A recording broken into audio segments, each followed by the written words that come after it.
Good morning. Excuse me, because I am eating. You took Hello? this big old bite Mm.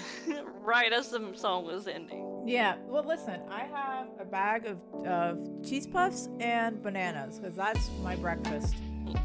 Girl. I know it's And I awful. thought I had bad eating habits. No, listen, I mean, I respect that I don't Oh. like. I thought listen. I'm a victim to my cravings. I respect that I have awful taste. All right, let me go ahead and move our. And we're live. So hi everybody. Good morning. I'm sorry. I'm still kind of sort of in the middle of waking up. So I hope you guys are having a wonderful morning. Hi Zamer. Your breakfast is a cracker? Okay, even I know that's bad. Go get you something else. Get you some fruit and or cheese puffs. That's what I have. So Abby, are you there? Hello? Hi. Okay. I couldn't hear you for some reason. I thought you left me. I would By never. myself. Well, I was about to say, I would never leave you. I would leave your ass in a haunted house. Absolutely. Oh my gosh. Why don't you tell everyone what the topic is for today? Because you're the one who brought it up, and honestly, I think it's genius because I got a lot of opinions. What? Us? Opinions? Yeah. Absolutely more than you could think.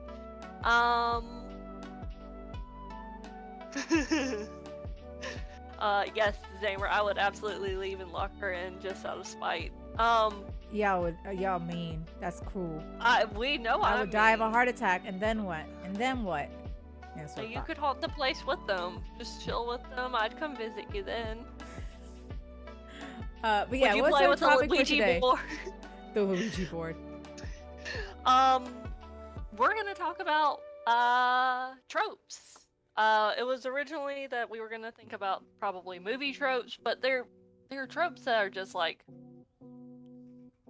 I have anime all... tropes. Listen, Yeah. I was about to say, throughout media, anime, books, you name it, I have so many tropes that, of course, will be in film, like film and TV, right?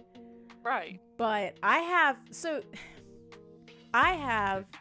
specific tropes that I want to talk about, especially in anime, because you and I, we've talked about it before. Because I know I spoke to you about those, like I wrote it in chat, isekais, right? Yeah. Well, we're not gonna talk about it right now, but that's just that's a very big trope nowadays. And honestly, I'm like, I mean, there is a specific trope in isekai movies, but isekais are kind of category. Isekai itself is a category. Well, I'm not talking about just anime, because even there are that kind of trope of, oh, I died and I've been like resurrected as something else, or I've moved into a new world or something like that. That's a trope in books as well. So it's not just like a genre or anything. That to me is a trope because they use it so much. Reincarnation trope, yeah. Or like I'm transported into another world. That kind of thing. I have read it in books. I've read it like in anime and manga, but also books. Oh. And I have a love-hate relationship with that, right? Because some of them that I think are super duper good. And some I'm like, okay, this is so ridiculous. Yeah, prevalent in wuxia. Yeah. We just watched one. What would you consider scumbag system? That's absolutely an isekai. Oh yeah. He died. He choked on. Oh wait, is this spoilers? No, because it happens within the first episode. So we're talking about what is it? Scum Villain Self-Saving Service. That's by the same author that did Modal Zushi that we talked about very, very early on when we started this podcast. Mm-hmm. And with this one, within the first episode, because it's not really a spoiler what happens, is that this guy in our world rants and raves and ends up choking on a bun. He dies and gets reincarnated, or he wakes up as is the main villain in the book that he was ranting and raving about when he died. And now he has to go and live through that and survive that, because at the end of the book that he had read when he was alive, the villain that he is now ends up tortured for all eternity. I mean, that's not really a spoiler. That's kind of like explained very, very quickly, admittedly, in the first episode. And so, you know, when I first saw that as like an isekai, I was like, okay, we'll see how this one goes. I fucking loved it. I loved Scumbag System and like everything about it. And yes, it's tropey AF. It's so tropey because you have like the teacher-student relationship, which I guess now in this term, you know, it's weird. It's very weird. I mean, it's just two bros. Come on, we both know those are not two bros. It's just two bros. But I remember I read in high school, there was this manga called Marmalade Boy, in which a teacher did fall in love with a student. You know, he was a young teacher, but still, it's the teacher-student kind of thing. And I was like, oh my, okay. So that's a very big trope in, I guess, manga and manhwa. Because I've seen a lot of teacher-student tropes out there. Which I guess nowadays, it's considered creepy. For a good reason. Maybe we need to be careful with that kind of topic, because it seems to be a little more prevalent and kind of accepted in a sense. Yeah. Like with Eastern culture and in Western culture, it's it's bad. So we're gonna just kind of like. But that's a trope. I'm just saying straight up, that's a trope because I've seen it a lot in manga and manhwa in this case. But that's a trope. I just wanted to put that out there. So we're going to talk about all kinds of tropes here. Not only just like what I said, isekais and stuff like that.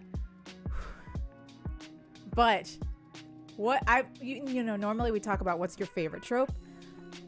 What is your favorite to hate on trope, if that makes sense? Let's start with that. What's one trope you just love to hate on? I don't know. I feel like a couple of tropes or kind of cliches that I have developed to laugh at because of cinema sins is like people eating apples. Wait, what? Because No, let me explain. So Cinema Sins on YouTube, we have suggested go watch them and their counterpart Cinema Wins several times through our podcast. But Cinema Sins will point out in Sin every time a character eats an apple because they are supposed to be being portrayed as an asshole while they're eating this apple. And a lot of times, if you know the movies, like when they point that out, you're like, holy shit, this character is kind of an asshole during this moment while they are eating an apple. Let's have this character act look like an asshole. Let's have him eat an apple. And it's just like, holy shit, that comes up so much. Okay, fair. Right, it's... Oh. So I pulled up a list, okay? Yeah. Of different kinds. Mm-hmm. They have, so I never noticed this, but this is actually true. Where the bad guys wear black all the time. They're either black, eating apples, all of that stuff. Yeah.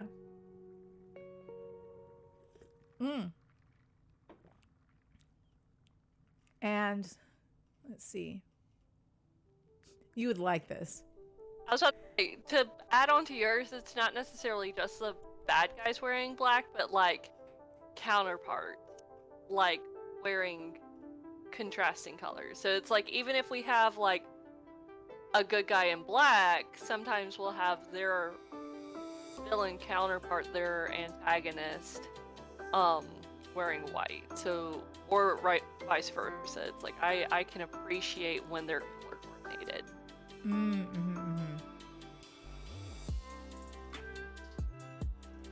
I'm trying to find character tropes here.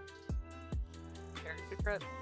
Yes. I think one that I can't really like jokingly hate on, and that does kind of get, it was really bad in like the early 2000s in movies, but they've actually, because of like polyamory becoming kind of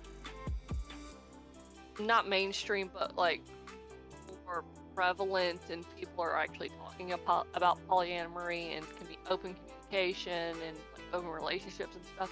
What bothered me in like the early 2000s was a love triangle. Oh, wait, that bothered you? Like, it always seemed like it was poorly written. Like, I feel like what would now be considered a love triangle are written a little bit better, but like love triangles, like in the rom-coms anyway, were always just like really shallow, not really well written to me. Okay, I see what you mean. I get it. However, I was that bitch who made those love triangles work out. Like, okay. For example, this isn't a trope. Well, yes, technically it is, because it does involve a love triangle, and it's with a video game. Okay. Okay. Everybody knows Kingdom Hearts. We're just going to speak with the first one. Riku, Kairi, and Sora are the main characters in Kingdom Hearts, right? And there everyone was like, Sora Riku or Sora and Kairi. And no, I agree. First of all, I agree Sora Riku, because they have such an intense relationship with each other. At the same time, because both of them do like Kairi, I can see that relationship working. Sora Riku Kairi relationship for sure. And Sora is the main, right? Because like Kairi and Sora and Riku and Sora, but that as a triangle would work for me. And I'm like, I have read the fan fiction. I am that bitch. Donald, Sora, no, get that shit out of here. Get that crack ship out of here. But I am so, it's in my brain, and I don't know why. Because as a kid, I was like, oh yeah, Sora and Kairi, and then everyone was like yaoi yaoi at that time.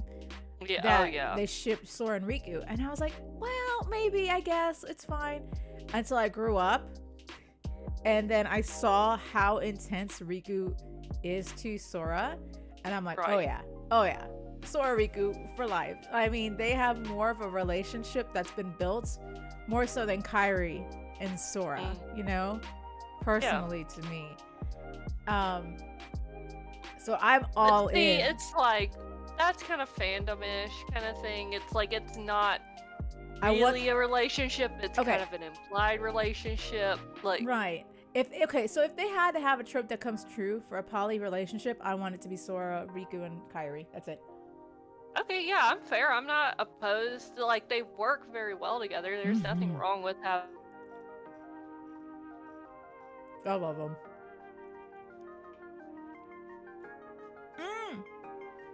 Here's one. I'm so sorry. This irks me. This is one of those tropes that really irk me, okay? Okay. And this is something that happens in anime.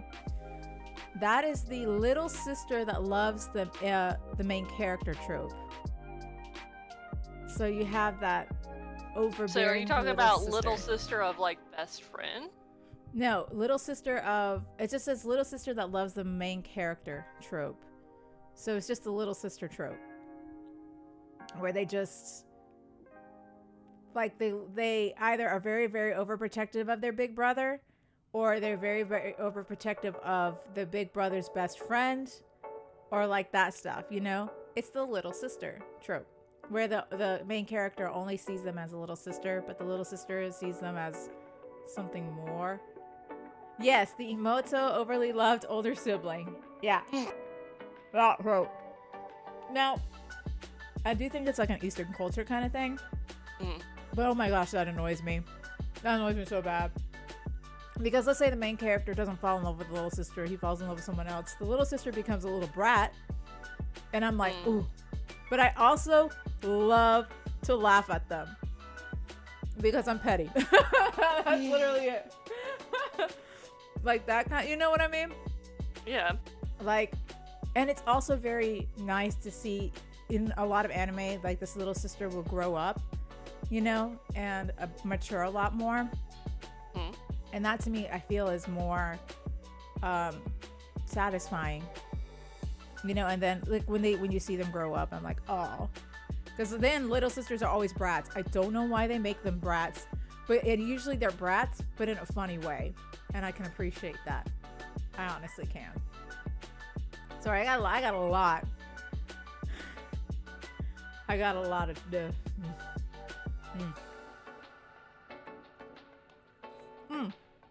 I'm so sorry. You go ahead. Yeah, so like with love triangles, what I'm talking about love triangles specifically is like something that like is not gonna develop into a poly relationship. What I'm talking about is like person A being interested in person B, and person B is interested in person C, and person C is just like, I don't care about any of y'all, I'm doing my own thing. Right. It's that like just that. Irks me. Yeah. Like that's what I was talking about. It's like love triangles bother me, and like sometimes it's like you can have person C kind of like show interest in person A, which makes it like can be more entertaining. But that's what was my problem was with the early 2000s is like that specific kind of love triangle.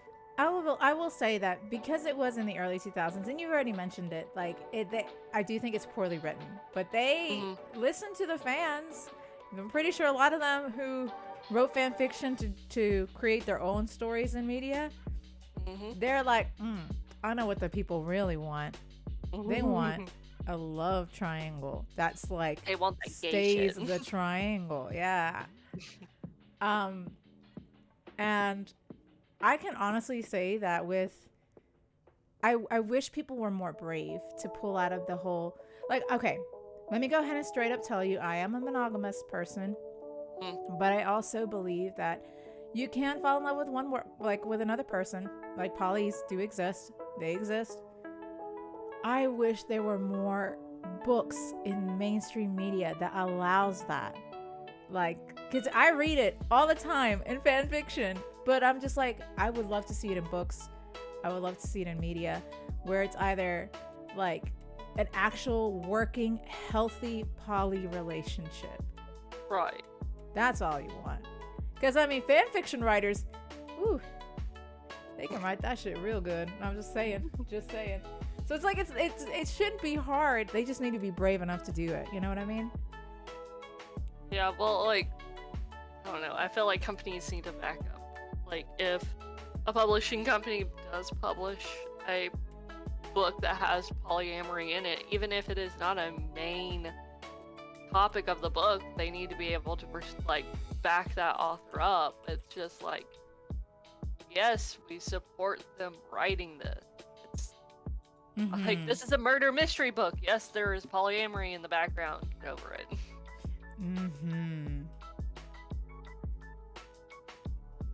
Dang, I wish that would happen. That's what I want out of. If there was a trope that I want it to come back, or not come back, but I wish they created a trope, or I wish they did that to make it like a trope, a love triangle that stays a love triangle, and they all love each other, and they all live happily ever after. Because damn. Well, that turns into a poly relationship. Exactly. Hell yeah, I want that. I've seen, like I said, I've seen comic writers, I've like read books, you know, or read fan fiction that had that. Like, it is possible. It's just, I just wish there was more mainstream media, you know? Yeah. Yeah. That's all.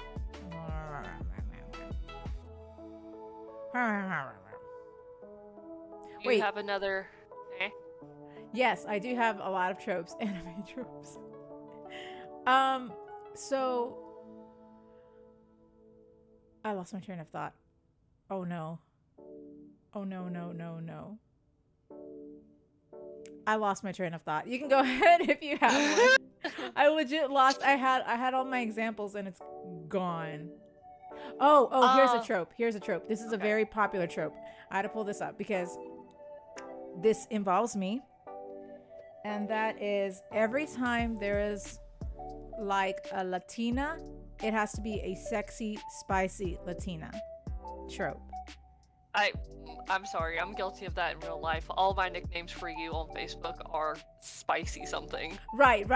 But no, I'm talking about like in media, because you know me, I am, You are spicy. yeah, but like there's my amount of spice, but there is also the like, how do you explain, over sexualized spicy Latina exotic woman kind of thing that they do, you know what I mean?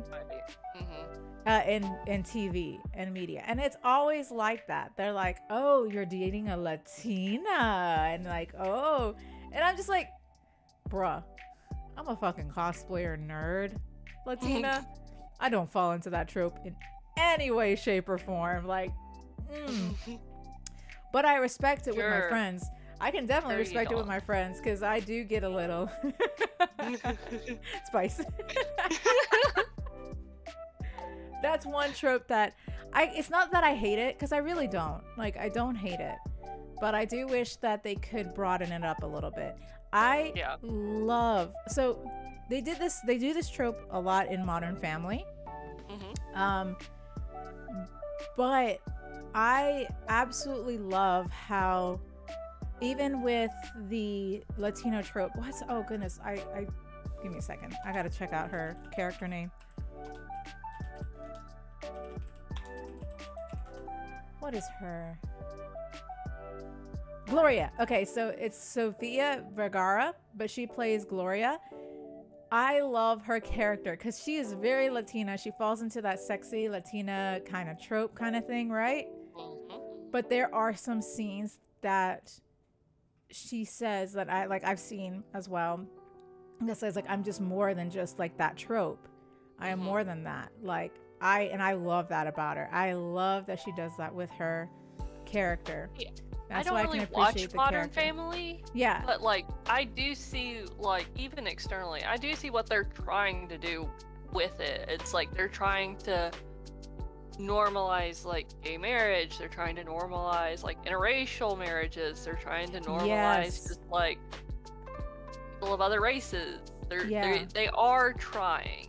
They are, because it's gonna be hard to, I guess, try and describe it through media, what that's like, you know? And I get that it's hard, but I love how they did it. I love that, and maybe I'm just one of the few Latinas who do that, but I do love that they gave her more than just the typical spicy Latina trope. I absolutely love that about Modern Family. Just like with the two gay characters, you know, they're the fathers, Cameron and Mitchell. Okay, yeah. So because they're the gay characters of the show. They're the fathers, right? But there are some scenes in those that just show them being more than just that particular trope, and I appreciate that in Modern Family. I really, really, really do. But yeah, that's one trope that affects me personally, that I'm like, yeah, not all of us are spicy like that. I mean, I don't really like spicy foods, like hella spicy foods. So I'm like, I'm already a disgrace to my people. Not everyone is like that. But yeah, that's one trope. Yeah, I was about to say, I kind of have a counterpoint for you. You're like, oh, what's the trope that you love to make fun of? And like, I didn't really think of it until you brought up the spicy Latino. I am a spicy Latino. Is that white people fuck around with supernatural shit? Oh my goodness. And then the opposite. People of color don't fuck around with that shit. That's a trope. It's like, what was it? I was watching like the start of the second Jumanji movie. I hadn't seen the first one. I had just only started seeing the start of the second one, and they're like, there's this one black guy with the group of people, and there's two white girls, and they're like, oh, like, I guess the kid's name is Mitchell. Mitchell went back into the game. Why would he go back into the game? We gotta go back into the game. Pause And- 1 second. Kirlia, thank you so much for the raid. Hi. Holy shit. You know, you are our first raid. Hi, everybody. We appreciate you guys. Thank you so much. Raid hype indeed. Thank you guys so much for the raid. Oh, yes. Dab on that screen. I see that. But thank you guys. We're talking about tropes in media. Be sure to type it in chat and whatever your favorite tropes or the tropes you hate the most, because we do read our chat. And we're doing great, Kirlia. Thank you so much. I hope I'm pronouncing that correctly. Oh my god, who the heck? Pokepope! Thank you so much for the raid. Wow, thank you so much, you guys. Thank you. Thank you. We're just talking media tropes, so join in. We're talking tropes across all media, nerd media, comics, books, television, movies, anime, whatever. So write your favorites down, and we'll definitely read them. Thank you guys so much. It's very, very sweet. Thank you guys. What were we saying? I forgot. What trope are we laughing at? Oh yeah. The white people fuck around with spirits. White people trope. Yeah. And then the people of color who don't fuck around with spirits, cause nah. But like it was it Jumanji 2, like the two white girls are like, we gotta go back in, and the black guy is like, this is white people shit, and my mom wants to say is like, that's racist. I'm like, probably is, but they're not wrong for writing that. White people get into all kinds of stupid like supernatural shit because we go poke it. Oh yeah, we can go into the horror films, the trope of horror films. Like if you've watched the Cabin in the Woods, they do. Oh my god. Oh my gosh. First of all, that is like it's perfect. It is. So for the perfect like horror movie, like I guess it's satirical. And if you haven't watched horror movies or you don't like horror movies, I would suggest watching Cabin in the Woods, because it's a very good horror movie, but it's also not as awful as all the other, well, I wouldn't say awful, I would say gory or something like that as other movies, and it makes fun or is very satirical of other horror movies. So in those tropes, in horror movie tropes, you have what was it, this jump scares. No, I'm talking like character tropes. You have the jock, and then you have the sexually promiscuous one. You have the fool, or like the comic relief. You have the little virgin, or like more of a shy kind of girl. And then you have the bookworm, or the smarty. Those are those tropes in horror movies that you see a lot. But holy crap. Oh, sorry, I'm trying to read everything. Right, there's so much. Looking at our Murder Supernatural podcast, is that what you have? That's amazing. But yeah, those are tropes that I absolutely love. Like when you're building a character or building a scene or anything, when you point those out in horror films, you know it's gonna be like a terrible but good horror film, because I feel like good horror films that pull away from that are terrifying and off the book. And stuff like Hereditary, you don't have comic relief in Hereditary, you just have pain on the inside. But yeah, sorry, going back to the whole white girl fucking with spirits, what were you saying? No, that it's just like, white people fuck around with supernatural shit. Let's take a fucking look at Paranormal Activity. That's an entire movie series about white people fucking around with spirits.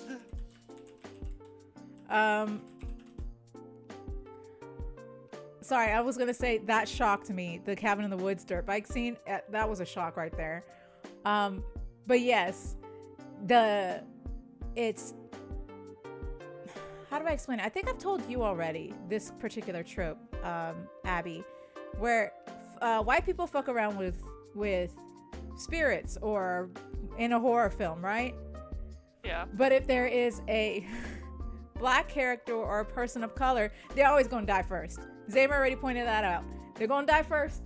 That's why we don't fuck around with spirits, because we know The for a racist fact part. we're gonna That is the die racist first. part.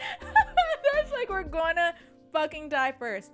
And I am a person of color, so I've seen those tropes all the fucking time, and I'm just like, well, ain't that some shit? That's why I'm like, I don't fuck around with spirits. I don't do that shit. No, not even in See, real and life. that's not fair. Like, the white people who fuck around with the spirits need to be held accountable for their actions. They should be the ones to die first for their actions. We ain't. Yeah, I'm just like, because if they're not held responsible, we're the ones paying the price. Be gone, spirits. I don't want no fucking spirits. No, man. But I love it. And like, those are one of the tropes that I guess I can laugh at, you know, because it's so common. Yeah. That's a very common trope to have. And a lot of times it's I don't know, for me, even as a white person, a lot of times when they start to fuck around with it, it's like overly dramatic. It's overly done in a sense. It's not just like, oh, I'm gonna do like a little paper Ouija board kind of like summoning kind of thing. It's like, paper oh, we gotta Ouija get board. we gotta get the candles out. We gotta get like an authentic, like a 300-year-old Ouija board with a planchette card from Bone kind of situations. It's like, oh no, why would you do that? And if it's everyone's like, I remember in college they were like, hey, do you want to go ghost hunting? And I'm like, no. Why the fuck would you want me to go ghost hunting? Those are spirits. And all my other friends, yes, that were mostly white, were like, oh, come on, it'll be fun, all this. I'm like, no, this is how I will die in a horror film. I'm good. I'm good. I'm just gonna sit over here and do my own thing over here. But we always stick with horror shit. All right, what are some other tropes that I know you love or do not love? I think one that it has gotten better as movie writing and media writing has gotten better, is like the terrible henchman trope. What do you mean by terrible henchman? Are you talking about like the goofy terrible henchman, like okay, so like there's Kronk, a himbo? He is not a terrible henchman. He is Kronk. He is himbo. We stand for Kronk, okay? Well, he's a terrible henchman, and being a henchman that is a terrible henchman. No, not just a terrible henchman. He's just terrible at being a bad guy. He's just Yeah. got too much love in his heart. Sorry, he can we're only process that one tiny emotion of love. Yeah. Team Rocket is a so- good one. Oh yeah, Oh my god. fucking love Team Rocket. It looks like we got some Kronk stands in our chat. I love Kronk. So I was gonna say stormtroopers. I'm gonna go to Star Wars a little bit, Okay. but let me explain Okay. that there's a difference between clone troopers and stormtroopers. Clone troopers are highly skilled troopers. Mhm. They were genetically created to be elite troopers. Stormtroopers are, on the other hand, are the ones that you could like walk through a 50-person firing squad and not get hit. Okay. And they're tell me I'm wrong, that they are a trope. They are also the trope of them just being absolutely terrible at one clone trooper, 500 droids. Yeah. Yes, it Yeah. looks like we got some Star Wars fans. Yeah. Stormtroopers were told not to kill. That's true, but also they couldn't even if they tried. And I appreciate that trope. That's always like that. Oh, can I also explain? So in adventure or action films like that as well, you always have the one like rugged, handsome hero. And like, for example, The experienced Han Solo, adventurer. the experienced adventurer. And I'm here for it. I'm here for that fucking trope. And I like, because a lot of times the experienced adventurer is just hot, male or female. They're hot. Oh yeah. And I'm just like, I know what kind of character you're gonna be, It's gonna be delicious to see him play out. Because first of all, I am a very big Harrison Ford fan, but not because of Star Wars. It's because of Indiana Jones. Indiana Jones. But yeah. So speaking of those, you have like the skilled adventurer kind of main character, maybe sometimes, and then you have the his romantic attracted person. Okay, yeah. So male or female, who is a little bit more dainty. Like sometimes they'll match in action and. Are you like, talking about fighting? like Milo and Kita from Atlantis? Yes. Okay. Because like you have the skilled adventurer, but you also have his like counterpart that could either be better or like more dainty than the main character, who is also equally hot. Yes, she is. Kita. Oh yeah. Good Lord help me. Yeah, Kita's awesome. But yeah, those kind of tropes that I find very in characters. I love that shit, man. I eat that shit up. Because with romantic pairings, I love that kind of romantic pairing. You have one shy pairing, like you have one shy character and one very not shy, outgoing character that is attracted to the shy character and kind of like,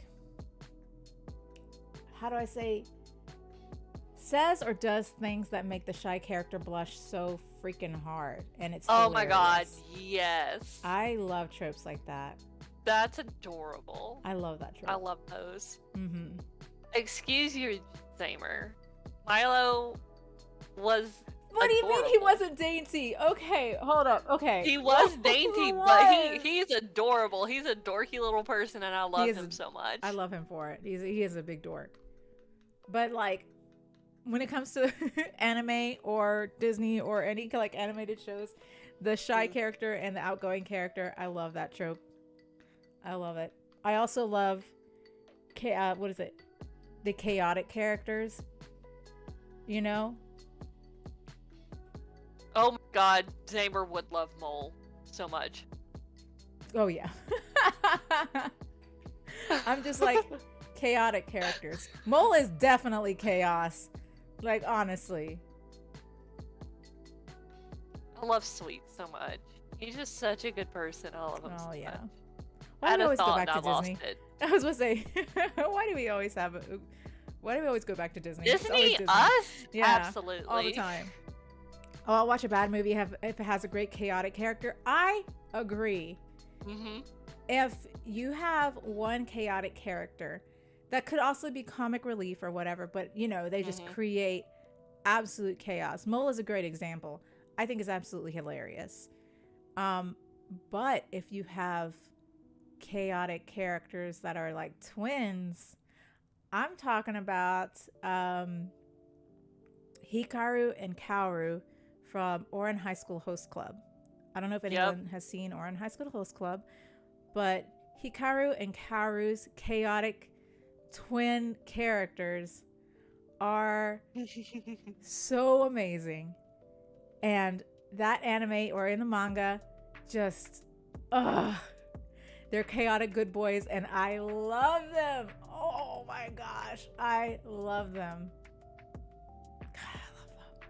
And that, I feel like, makes the whole, I just love Hikaru and Kaoru. Thank you for the follow, Pokey, or Poke Pope. I appreciate that. Yeah, no, those to me are like top tier chaotic characters. At least to me. I think it's absolutely hilarious.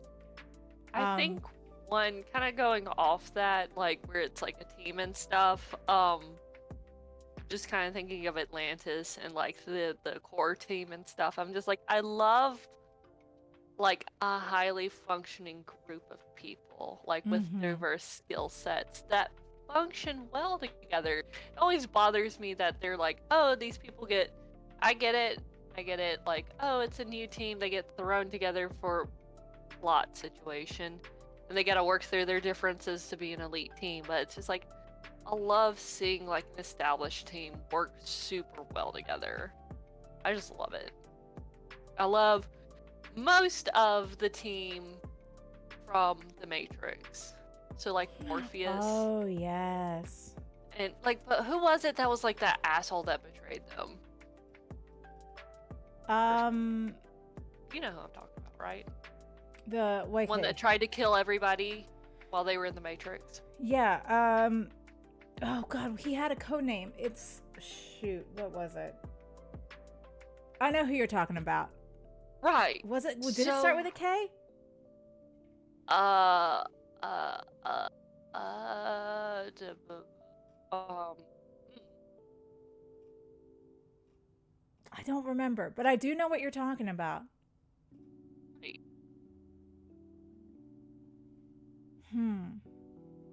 Oh, so it's Pokey. Okay, like Pokemon. Okay, perfect. Oh, Cypher. Thank you. Thank you. Yeah, okay. Much appreciated. I mean, K, C, you got close enough. You got the correct half of the alphabet. We're good. But yeah, so like Cypher, I love everything about them except Cypher because they all work super well together. Just like a highly functioning team like that, it's just always so great to like read, to like watch, to just enjoy. And we kind of get that with the Bad Batch. Oh, I knew you were gonna bring that up. I knew it. I was gonna say, yeah. Okay, you gotta watch it because you would love Riker so fucking much. He's a big dumb idiot, and you would love him. I have a lot to watch. Yeah, I was about to say I do need to watch the Bad Batch, but I haven't seen any of the other like Clone Wars or any of the other Star Wars animated shows. So, and I feel like I need to. I feel like I need to like watch them to better understand. It just gets so good. Like, well, I was about to say if we're following the team trope, I would also suggest Guardians of the Galaxy because that builds on having a himbo and a badass bitch and Gamora. The main character is the chaotic guy. Oh my gosh, chaotic good guy, but like he's just chaos. Excuse me, Zamer. What the fuck? Zamer, no! Why do you betray me like this, Zamer? No! Oh,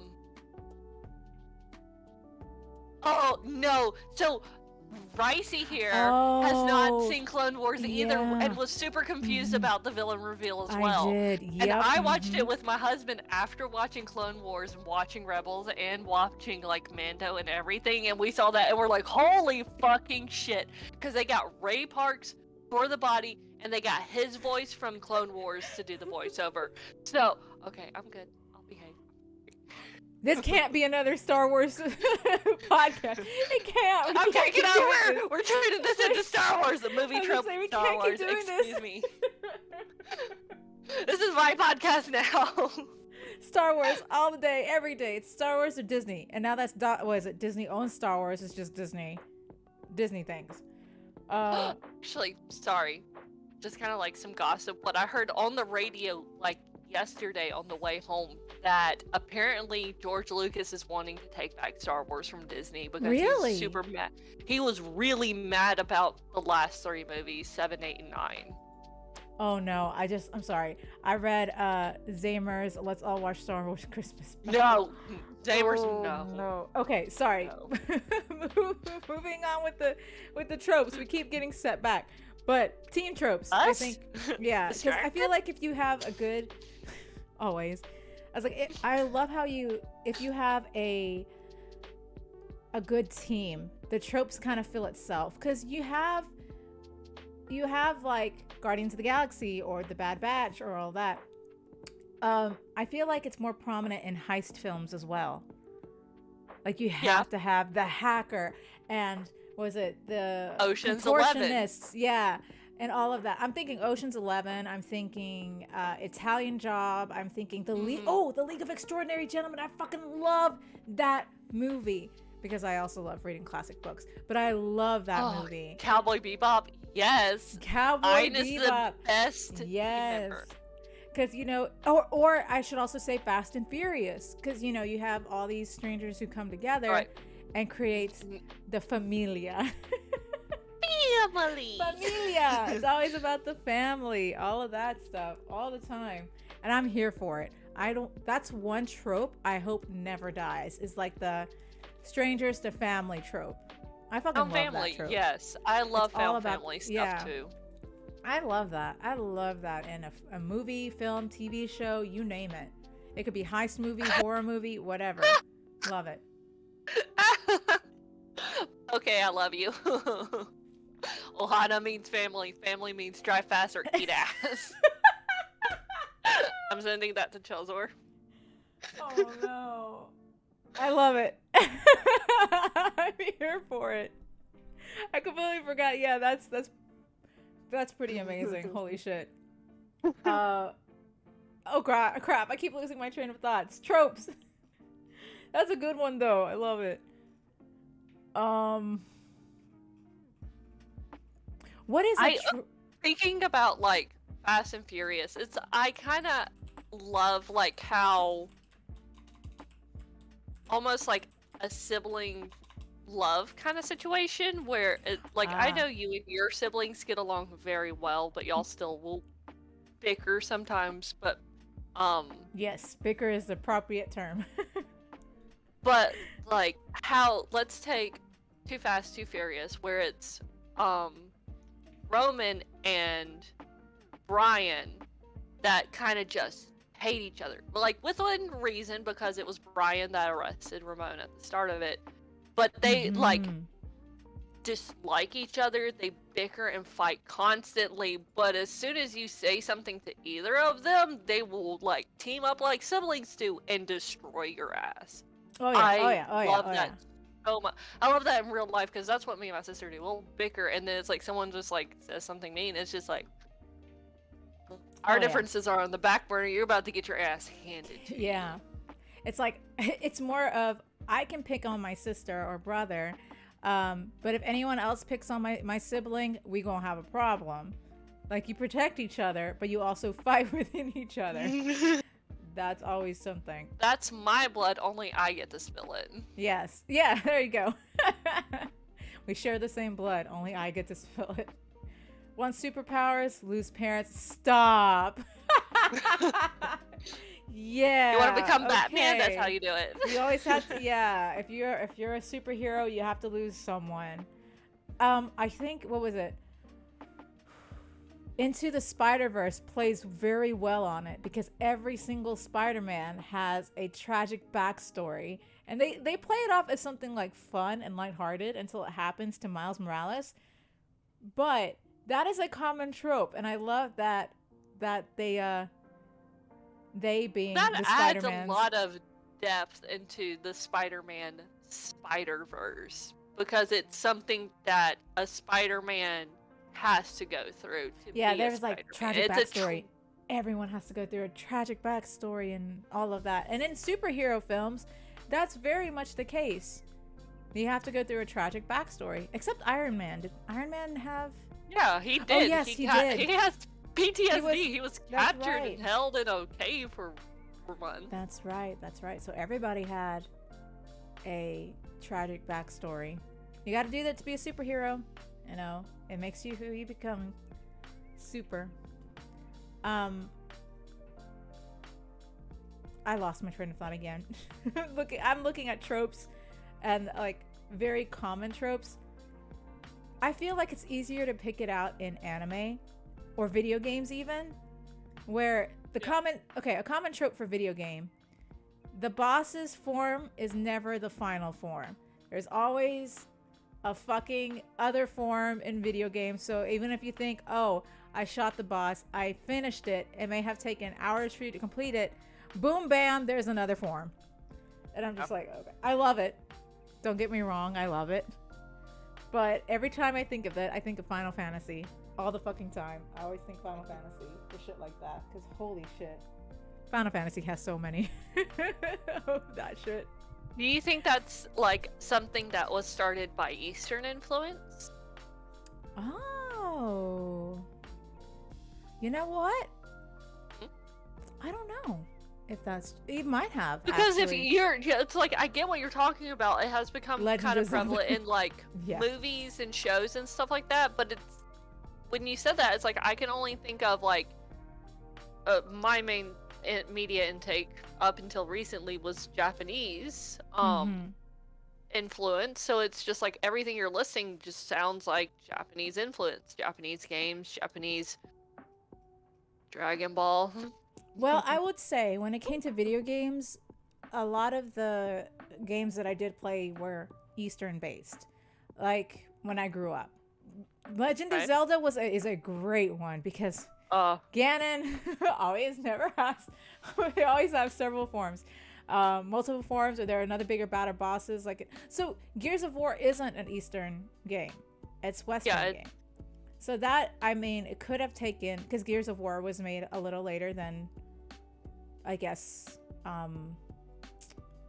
Legend of Zelda. So they could have had influences like that. So, you know, you can prolong the main villain. I get why they do it. But holy shit, every time I see that it's not its final form, I laugh. Because I'm like, of course it's not its final form. Everyone teases that. You see it in anime. You see it in, like, video games and such. But in Western... I will have to admit, though, that what probably made it big was Dragon Ball. Oh. Yeah. Because it's like, they announce it. This isn't even my final form. They announce it. Well, everything else, it's just like, oh, okay, I think I finished it. Walks away, hears a noise behind them, and then it's like, bam. Now there's a new form. Or a reoccurring boss. The announcing of a final form is definitely probably Eastern. Very, very Eastern. It has to be, yeah. And you know, when there's a game, because I think this is, I was playing, I can't remember what game it is. I played a game in which the final form of the boss was the actual final form, and I was like, wait, that's it? Seriously? It's done? I think it was Western made though, but it shocked me. I was like, wait, that's it? There's no other form or anything? And they're like, yeah, this is it. And I'm like, oh, well then. Japanese games or Eastern based games do in fact, they prolong the final boss for sure.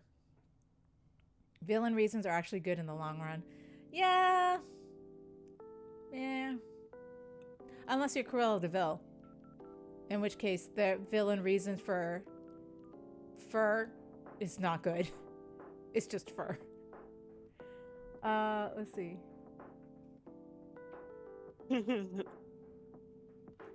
What was that? Speaking of Dragon Ball, did you two go over the trope the hero is always might makes right and punches his way through every situation? Okay. All right. So, can I speak of a film that actually takes that trope and and throws it out the window? Okay. It was considered a very controversial film. Hold up. What was it called? I'm gonna look this up. It was... Yes. Okay, so this was a controversial film in 2019.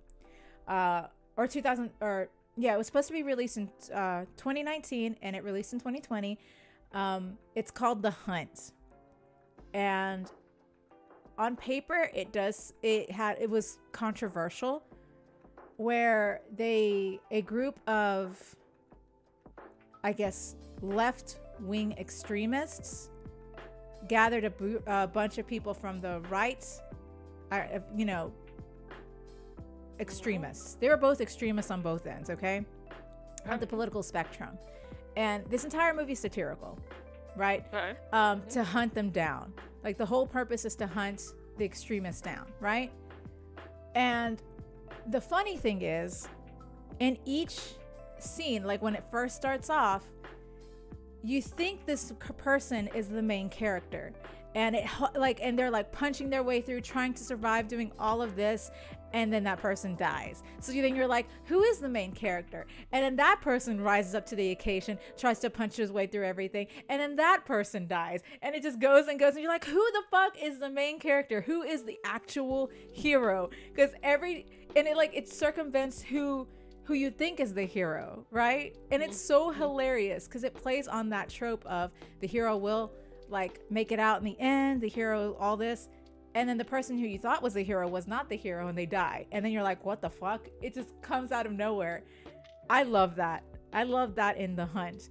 And first of all, the description of the film is very light to what you really expect out of this film, and I think everyone should go give it a chance. I get that it was a controversial film, but you should give it a chance because it's satirical as hell and it's actually kind of funny. But it plays on the Hunger Games. Oh, this is a trope now, the battle royale trope. Like we're talking actual battle royale, like because that was, I think, what started it. I believe was the novel Battle Royale, which was Japanese. And then you had the Hunger Games. You have, was it Divergent, I think, played in that? Maybe not Divergent. Well, I don't think Divergent was really a battle royale though. They had a scene where you do have to I think last man standing, but I think that was for like a training or whatever. Right. In Divergent. But yeah, now you see battle royale in games, battle royale in like film and all of that. That has, it has been transcending, because especially in video games, it plays very well in video games to actually have a battle royale like that in video games.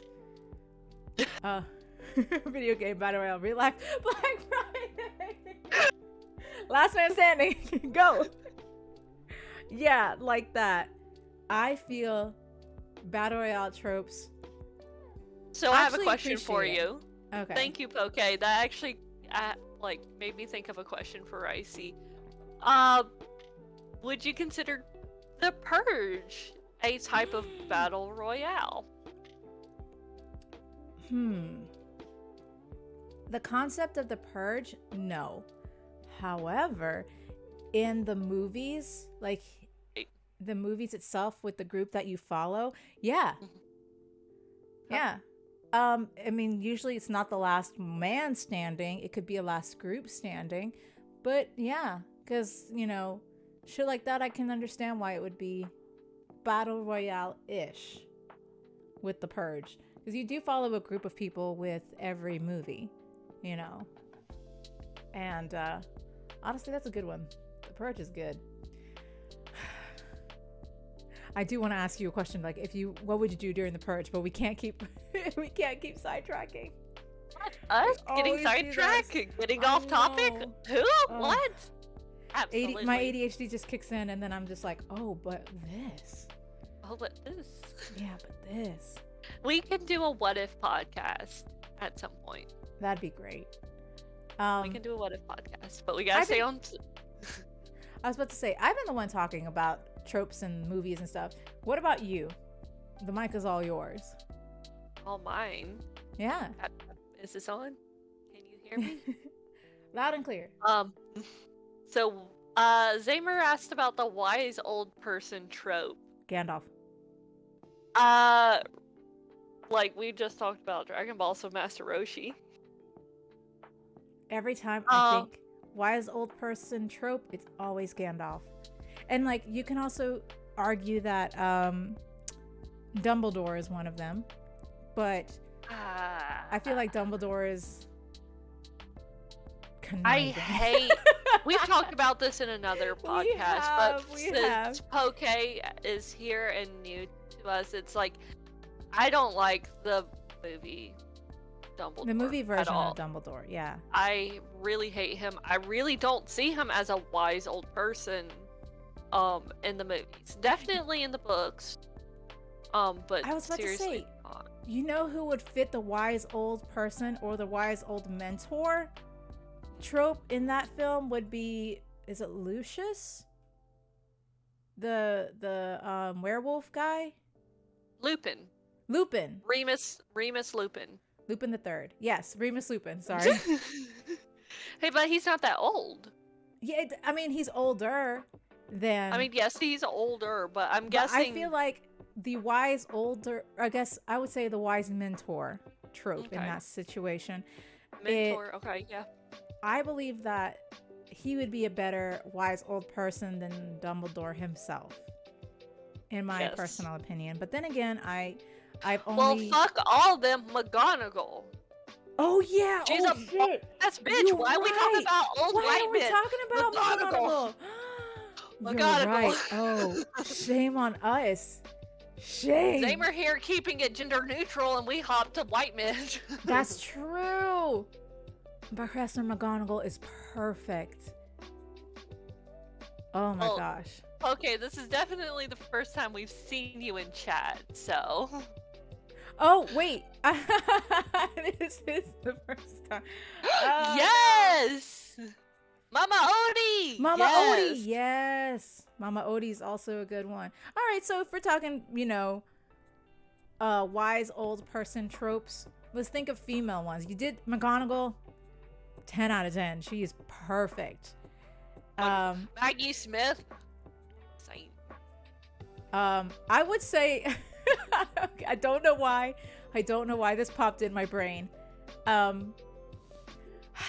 But if you've seen Bruce Almighty, the character who plays God is Morgan Freeman. And I think in general, he's just the wise old person in real life.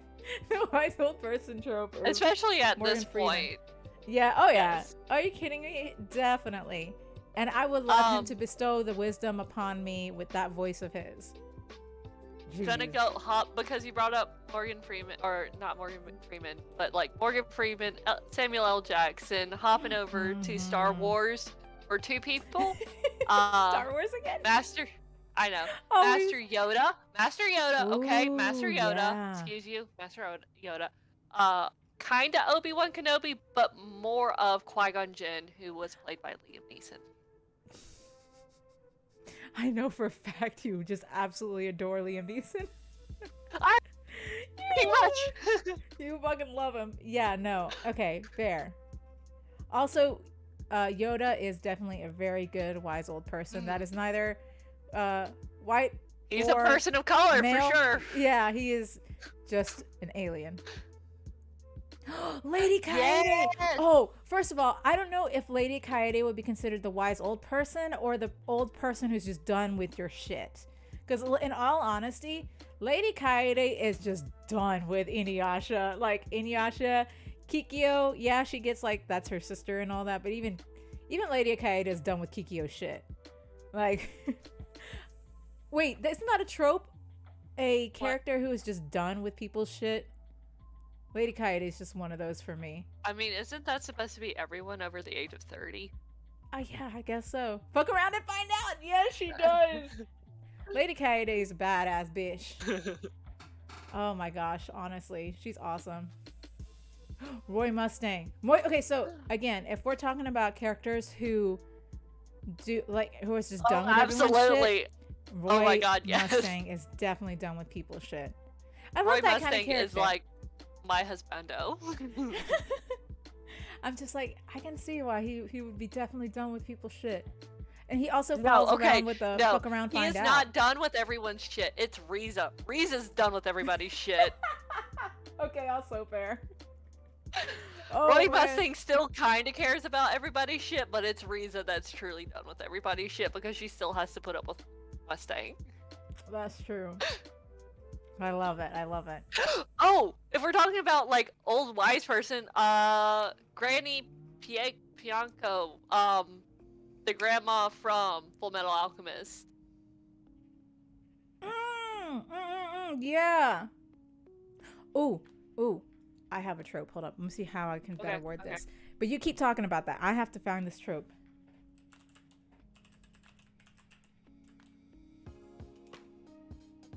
Pinocchio. There we go. I got pretty close. I got close enough that Google could figure it out.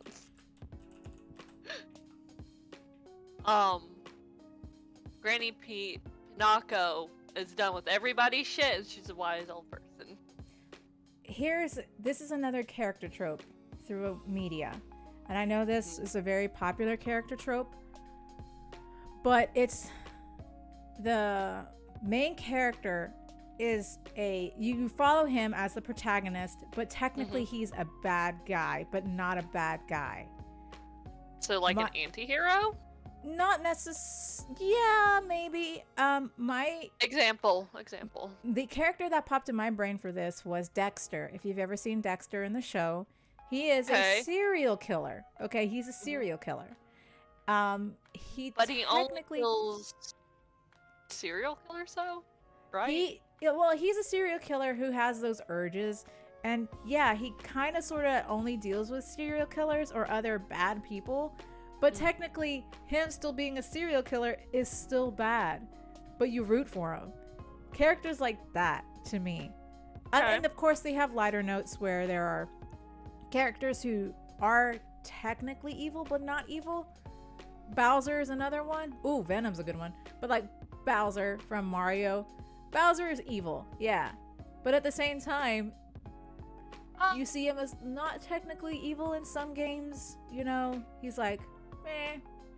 I guess it depends for Poke. I guess it depends on which rendition of Venom we're talking about.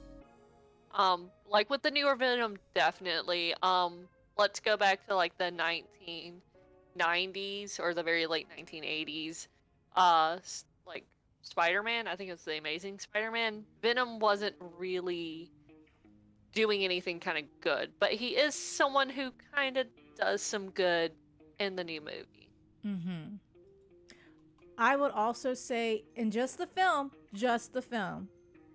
the new Mortal Kombat, Scorpion who's technically a bad guy, was created to be a good guy ish. You root for him essentially, Okay. even though he did something bad because he's the one who killed all of Sub-Zero's clan. But still, you don't see that, and like they talk about it, they kind of gloss it over in the film, so you can feel for Scorpion, right? That kind of thing. But in reality, Scorpion's terrible. But I mean, a good character to play, but you know, still terrible. But in the new Mortal Kombat, that's something that I saw that they did, where they're bad guys. Technically, they're bad guys, but they're not bad guys. The best way to describe it also is, you've seen Wreck-It Ralph, right? Yes. It's like, you're a bad guy, but that doesn't mean you're a bad guy. That kind of trophy. With, A little. Yeah, you know. Packard from Mrs. Atlanta. Packard. Yes. Yes. As what? Mrs. Packard as what? One old lady who's done with everybody's shit. Yeah. Try and tell me she ain't done with everybody's shit. She's done with your shit and she's never met you. True.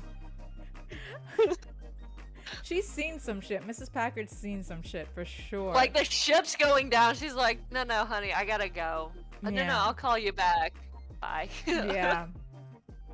She's How like, many yeah. times has she been on a sinking ship? God, you can only imagine. And she's like, all right, I'm done. It's like, it's fine. It's another Tuesday for me. That kind of deal. Right. All right.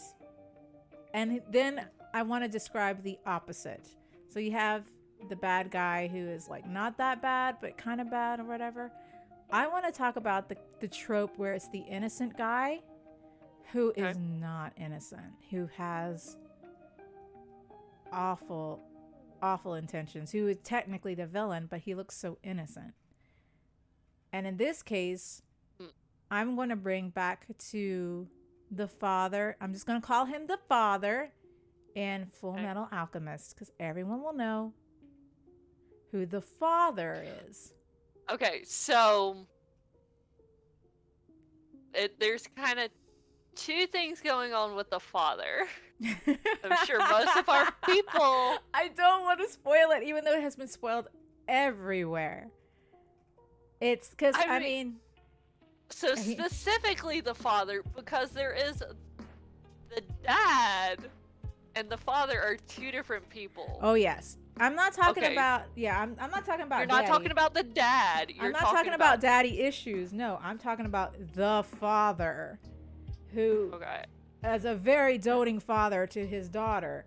and like his Oh, intentions. okay, okay. I thought you were talking about Hohenheim. Okay. No. You're like the father, and then like there is a character referred to No. as the father. And I'm like, oh, okay. No. Oh yeah, Okay. shoot. Sorry, no, didn't mean to confuse you. I'm talking Okay. about the guy, the I father who know. had It's a like doting you're like daughter. daughter. I'm like, when did Ed become a girl? No. No. I know who you're talking about now. I know who you're talking about now. Okay. First of all, we can all admit that the Elric brothers' dad, yeah, he's a daddy. Hohenheim? Okay, all right, he's just daddy material in my opinion. I wouldn't call. He's not my daddy. He's not my daddy. I would not Are call you him kidding daddy. me? He has long hair. He has glasses. I would not. He's incredibly, in a very, terrible way. He's smart. Oh, thank you, Pokey. 100% daddy. Thank you. Hohenheim is not 100% daddy. He is not. I would not call him a daddy. That? I would not call him a you daddy. Don't think he has? Oh my gosh. Mm-mm. That's where we're gonna. No. He also wants We'll to kill talk off about daddy. humanity, right? Yeah, but he's still daddy. He is still daddy. Just like you can look at the Resident Evil 8, Lady Dimitrescu. Oh my God, I'm gonna butcher her name. She's mommy. Oh yeah, And she is a mommy. And she is a mommy though. And you can't look at Hohenheim and think, daddy. That's what I thought. But anyway, we're talking about the dad, the father. I say father with bleh, but the father of his doting daughter and her beloved dog. That's who I'm talking about. Hello? Yeah, I'm here. Oh, okay. I thought I lost you. I thought you abandoned me because I called him daddy. Oh.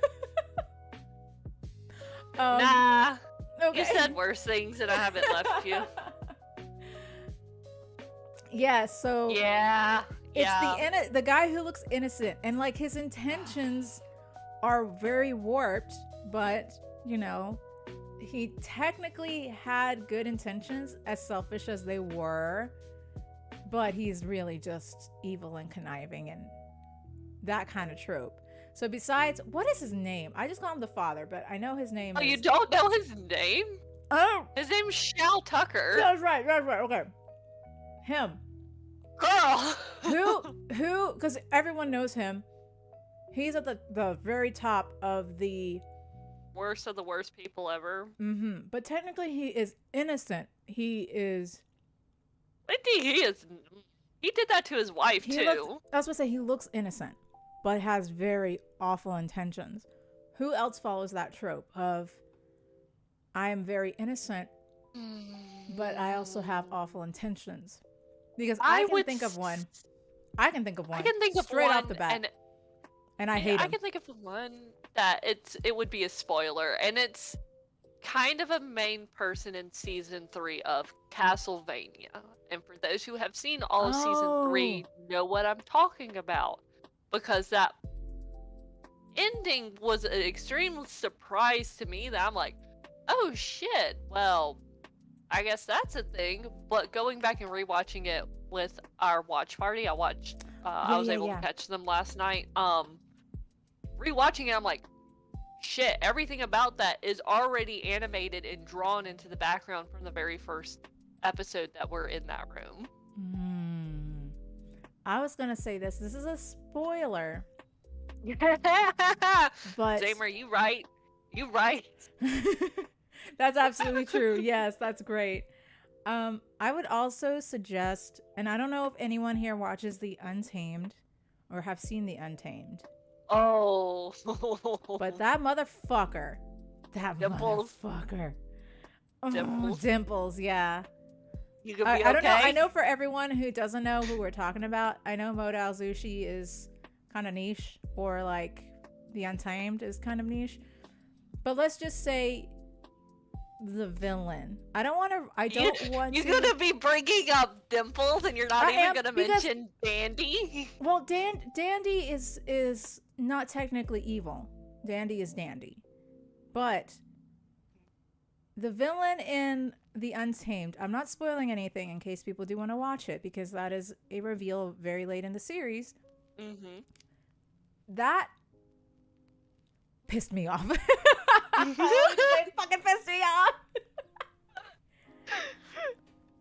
Tara from Teen Titans, I will have to disagree with that.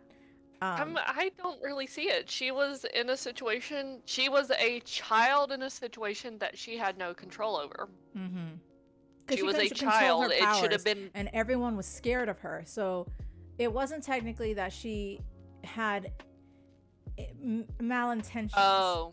In the Okay. Excuse me, in the comics, I see. Excuse me.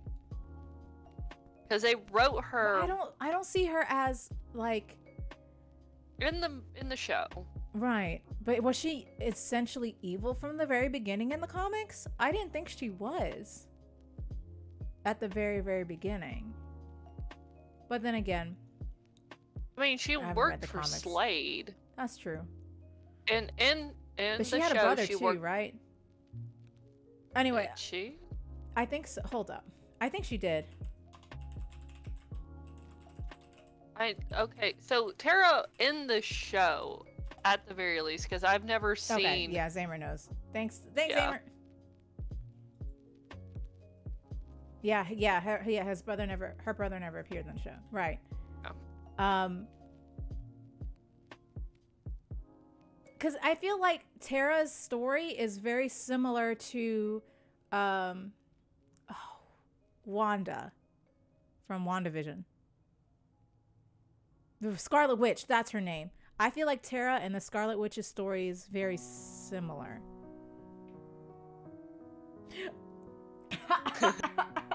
Devil's a part-timer. Okay. First of all, yeah. Okay. All right. Ooh. Okay, so I would argue Jafar because he's a Disney villain. He's gonna look evil. He's classic Disney villain in that. He's gonna look evil from the beginning. Prince Hans though, is a great example. Zamer's just determined to keep us on Disney. I'm telling you, but Prince Hans. Okay, I remembered when the scene. I don't know if everyone's seen Frozen or whatever, but that scene where he rejects her and like. It was shocking, and I remember watching it in theaters, and everybody else was shocked because we weren't expecting it. He looked like the epitome of a Disney prince, and they just pulled the rug right under you, and I loved it. I was there eating that shit up because it shocked me, and I had to applaud them for it. Like, holy shit. Right. Because he kind of, Hans breaks a different trope, and I'd like to bring up my next kind of trope. Yes. Is Disney villains are kind of their own trope. How so? Explain. They are just like aesthetic. They're just... Elaborate. Okay, so each one's kind of different. Like Maleficent, she's just a badass bitch. Fae. She's a badass bitch. She's Fae. She doesn't really need a reason to be fucking around with it, like the lives of humans, because she can't. She just can't. Jafar, he was shunned and outcasted and just like by his family, and he wants to rule the kingdom because it should be rightfully his. I mean, fair. Jafar, it's just like, I just want to be king. Very similar. Well, no, Jafar just wanted power, because remember, Sultan wasn't enough for him. Then he wanted to be the most powerful sorcerer, and then he wanted to be the most powerful genie. Yeah, well, when he was given access to that power, it's just like, oh, I want to be Sultan. I want to have this, like, oh, I have the power to manipulate the Sultan. Well, there's someone coming up that I can't manipulate, so I want to be Sultan. Well, he's now giving access to even more magical powers. He's like, well, I want that power now. Well, I could have even more power than that now that I have more power. So it's just escalating to what he has access to. Then you have, hang on, I lost my train of thought. Princess and the Frog, Dr. Facilier. Like, I could see him in my mind, and I'm just like, I'm blanking on the name. He wants power. So it's kind of just consistent. Well, technically not. He says the real power is not magic, it's money. So technically he just wants money. He's a greedy little bastard. So I'm just and money can be a form of power. He wanted Holy buckets shit, of it. Scrappy Doo. We're the last trope. Holy shit. I know. Oh shit, I didn't realize what time it was. Holy crap, we have killed this. We have spoke of so many tropes. So let me ask you one final question, because we've talked about all these kinds of tropes. What is one trope you wish would happen to you? Like a trope that in a film or movie. I win the lottery. Wait, how is that a trope? No, come on. Okay, trope. but it is kind of a trope. It is how? kind of a trope. Okay, all right, how are we talking about? Okay, like I win the lottery. It's just like, oh, like this magical leaf or situation, like find money on the ground. Like, was it Charlie in the Chocolate Factory? Charlie found $1. He goes and buys a chocolate bar. He wins. People find like a lottery ticket like stuck to the bottom of their shoe, or find money and they go buy a lottery ticket and they win the lottery. Yeah. Like, I want to win that money. Okay, all right, okay, that makes sense. You just okay, that makes sense. All right, okay, I can see that. Okay. Mm-hmm. Mine is basic. Yeah, the comically lucky trope. That I can see that. I can see that. I believe if I could have a trope, I want to have, and this is the typical anime trope. I want to walk around, let's say with like I want to walk on the sidewalk, and then when I turn to look like someone calling behind me, I turn and then there's just rose petals and sakura petals falling all behind me, also like romantically and aesthetically. That's what I want to happen. You just want that for your cosplays. Hell yeah, you bet your ass I do. Just imagine if that the timing of that just like whoosh, rose petals and sakura petals and all these fluttering behind me, all perfect and aesthetically Okay, pleasing. do they clean themselves up, or am I gonna have to do that at work? No, we have to walk on them. You have to walk on them, so you know it just litters the floor all pretty like. That's the kind of thing. Mine is the isekai trope where my life is dead end and I get pulled off to another world. We were talking about that at the very beginning of the podcast. Isekai. Everyone's like, yeah, I would actually, honestly, by this point, I'm like, yeah, the world's done. I'm done with the world. Take me. Can we in have our one. world isekai, please? Just go. Yeah, bam. it's like, let me transform into a slime or a spider, because I think those are tropes that happen. Yeah. Or a villain in a in a wuxia novel. I mean, there are actually apparently several. Like, one of Chelzor's favorites is like a lady that is a villainess. Oh yeah, that's right. You're right. Digimon OG Isekai, yes. Isekai has a refrigerator. All right. Like I said before, I have a love-hate relationship with isekais. But if you could be isekai, last question. I know we're pressing for time. If you could be isekai, where would you want to be? Like, where would you want to be reincarnated to or as? A better world. Any fictional world, because technically all the ones we've talked about, you know, they are fictional worlds. We're saying fictional world. I would probably say Tamora Pierce's, not Tortal. I'm not gonna go off on Tortal. Because I was about to say that's a fantasy book, right? A fantasy series. But that would be not perfect. So she has two, and there's Tortal, and like I'm gonna make you read them one day. But there are deadly creatures that end up showing up later in the series, and I'm just like, I don't feel like dealing with that. So we'll go to our other magical universe where magic is a thing. And I'd like to live in there. That actually sounds amazing.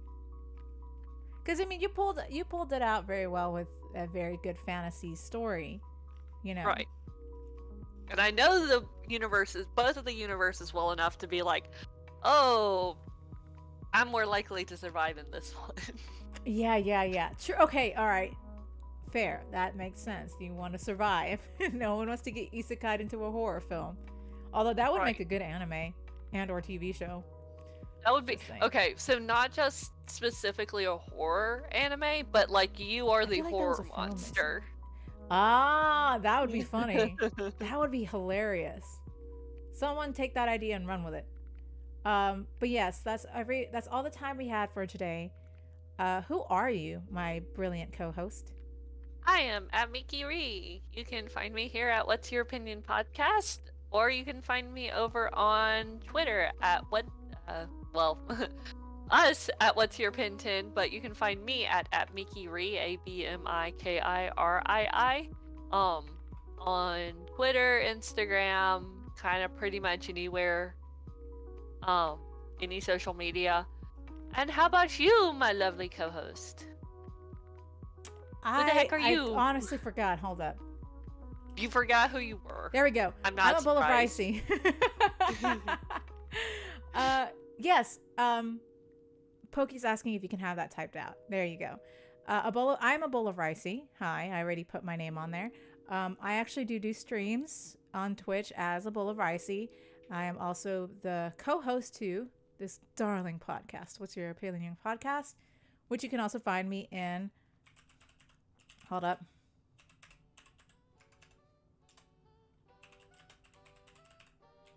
There you go. What's Your Pin 10 on Twitter. Or if you want to you can follow us on What's Your Pin 10, or me at a bowl of ricey on Twitter. Or if you want to check out some cosplays that I did recently, I actually did Runa from Kakeguri recently, which I'm so proud of. On Instagram. Hold up. So good. I'm just typing everything out. That's me. We should Vessel's probably cosplay. just add our information to our info here at some point. We're total professionals. We'll get to that later. Yeah, we'll get to that later. We appreciate you guys chilling with us. Thank you so much, Pokepope, for the raid, as well as, hold on, I'm scrolling up so I don't get her name wrong, or their name wrong, excuse me. Kirlia? Oh no. Oh no. I appreciate, yeah, I hope I'm saying that right. Kirlia, I hope you have a fantastic afternoon, and we appreciate your raids. That was a very nice surprise for us this Saturday afternoon. And we hope you guys liked the topic. And from Canada, nice. Canadian, well, wouldn't it be Canadian leaf instead of a Canadian bean? They could have beans too. A big Beans old aren't maple just American. beans. All right, I lost my train of thought. Again, my ADHD is like kicking hard today. Thank you guys so much for joining us tonight. And we'll continue next week with a new topic. I don't know what it's going to be. We usually kind of do this spur of the moment. But yeah, join us next week for another topic and nerd culture and such. But yeah, 11 a.m. Central. 11 a.m. Central.